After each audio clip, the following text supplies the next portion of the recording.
Hello, I'm Andrew DuBrock.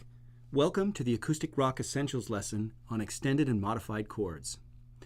With names like D major 7 sharp 11, extended and modified chords can leave many of us in a state of glassy-eyed confusion. But these chords weren't invented for that purpose alone. Complex chords can sound great in the context of acoustic rock music, and learning how to build them isn't all that difficult. Chords like these found their way into rock music in the 1960s in songs like The Beatles' Something and Taxman, and modern-day acoustic rockers like John Mayer have continued the tradition in songs like Daughters and No Such Thing.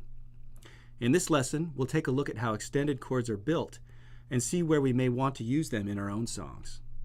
We'll also take a look at how we can further modify these chords to get even more colorful sounds.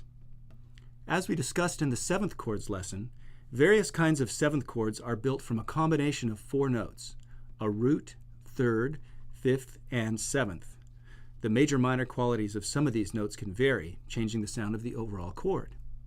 The scale tone above the 7th is another root, so you might suspect that our possibilities end there. But the truth is that there are plenty of additional options for coloring the sound of 7th chord voicings using notes from the scale's next octave. Chords that use these expressive notes are often called extended chords. Now, triads, that's standard major and minor chords, and 7th chords, are built by stacking thirds on top of each other, by using every other note in a scale. Extended chords just continue this process by stacking even more thirds on top.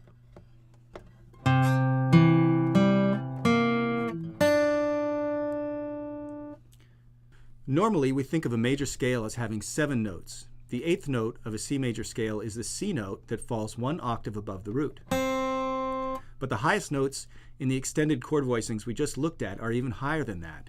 The C9 features a high D note. And then if you do a C11, it includes a D and an F note. And C13 includes D, F, and a high A note. To create these chords, we extend the scale into a 2nd octave, and that's where we get the extra notes to build these extended chords. Once you've reached the high 8th degree, simply continue up the scale, calling the next note the 9th, and so on.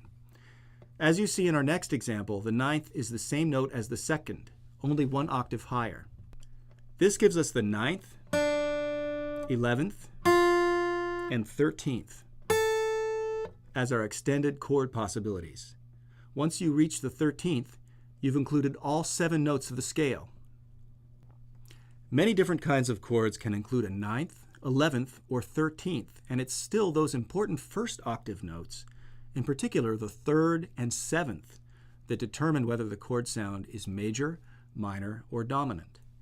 In the next few examples, we'll look at how this works with a set of chords rooted on C and featuring the 9th, D.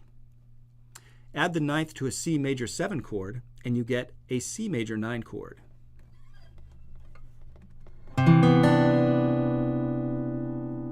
In a major 7th chord, it's the major 3rd, E, and major 7th, B, that give the chord its unique sound, and that remains true in a major 9th chord.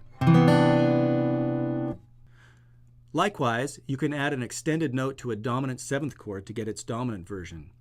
Here's a 9th on top of what would normally be a C dominant 7th chord, giving us a C dominant 9th chord, or C9.